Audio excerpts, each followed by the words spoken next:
Welcome to International Securities Exchange's podcast series. Facilitated by renowned educators, ISE podcasts are intended to teach beginning as well as seasoned investors the ins and outs of trading. To find an updated list of podcasts, please visit www.ise.com/podcasts. Please be sure to listen to our important message following this episode regarding the risks of investing in exchange-traded options. And I'm going to give you a second to read this and take a little drink of water while you're reading this. But this is some of the things that you have to be, you have to know about. You have to know about margin. You have to know about, what your fees are. You have to know how you put your orders in. There's a lot of techniques on how to do all those.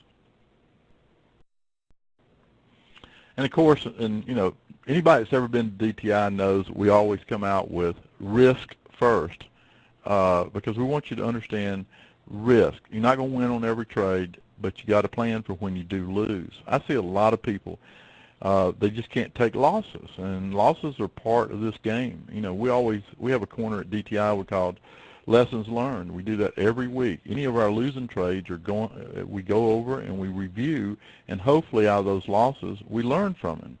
And it's just part of something that we started because we thought it was important to address it up front, where people would sit there and learn from mistakes instead of keep making the same mistakes over and over again.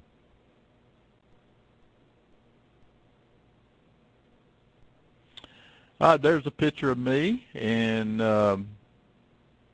there's the first two books, Winning the Day Trading Game.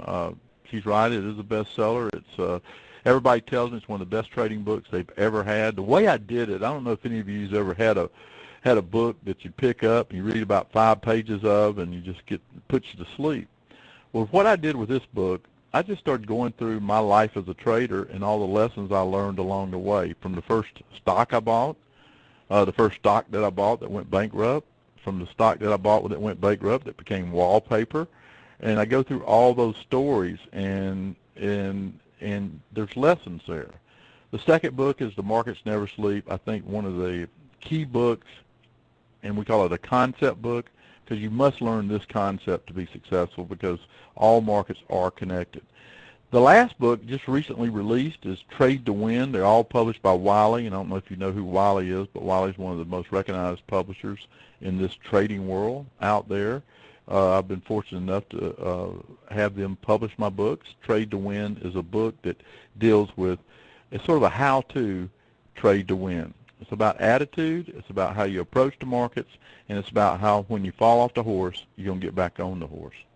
The psychology that we talk about in that book is, I think, important. It's real-time psychology. It's the psychology that we use to deal with these ups and downs in the marketplace. I'm proud to say that I've been an educator since 1996. I'm proud to say that I traded the first S&P that was ever traded in 1982. So I've got a lengthy career of learning about the markets. I've had a fascination with the markets my whole life, and I was fortunate enough to get involved after my Air Force time with the market and learn from that, and that's sort of how I ended up where I'm at today as the CEO of Diversified Trading Institute.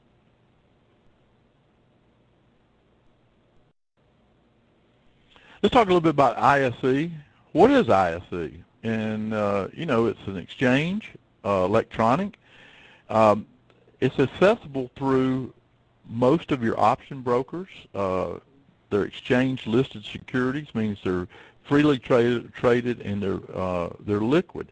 They do it a little different than the way the exchange does theirs. I'm talking about the CME on currencies. They do it cash settled in U.S. dollars, so there's no conversion.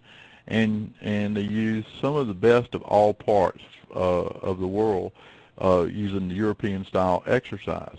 They can be traded as spreads, and there's some symbols and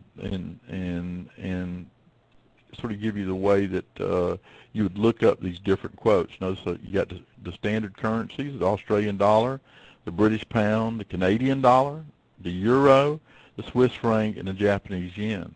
My favorite, of course, is the U.S. dollar and the euro.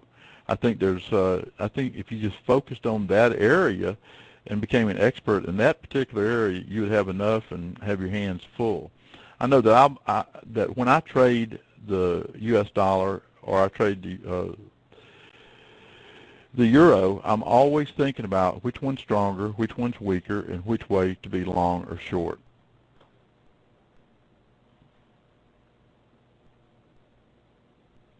Now, what is an ISE FX option? FX stands for foreign exchange.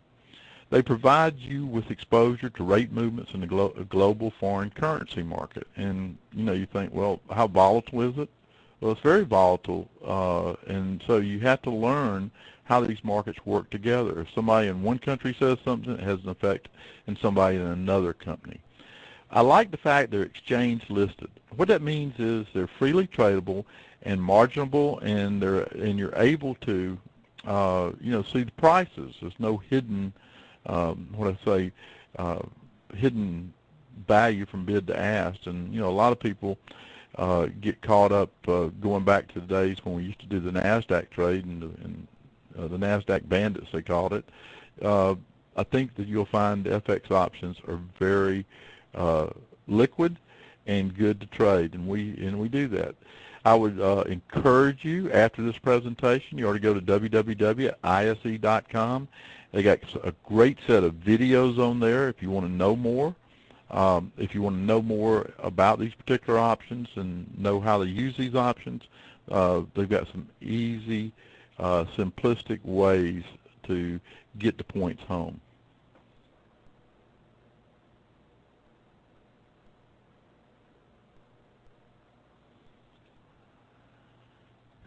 When trade one trade, what does that mean? All values and settlement in U.S. dollars. So what they do is they use U.S. currency as the base currency, and you don't have to currency conversion. There's no extra commission, so you save a little money there.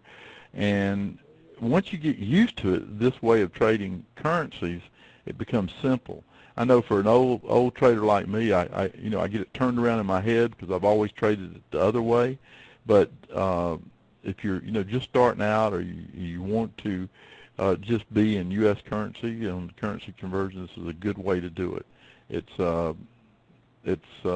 I think a easy access way to understand what you're doing, and cash settled.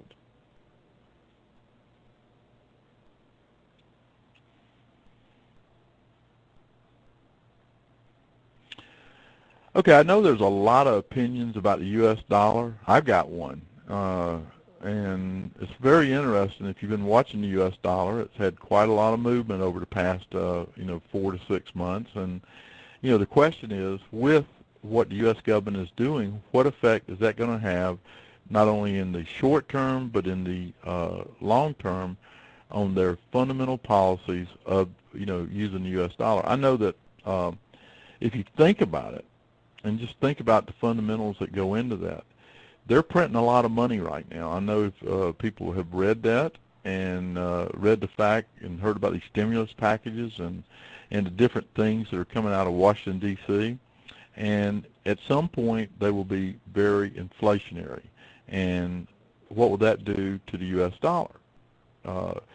If the confidence of the U.S. dollar, and I think you're seeing a little bit of deterioration with people getting into the euro, in other words, long euro, short U.S. dollar, I think you see that the confidence of the U.S. dollar has been in decline for years, and that is a long-term trend that's going on in the U.S. dollar. Thank you for listening to our podcast. To find more podcasts on options, stocks, alternative markets, and market data, please visit www.ise.com/podcasts.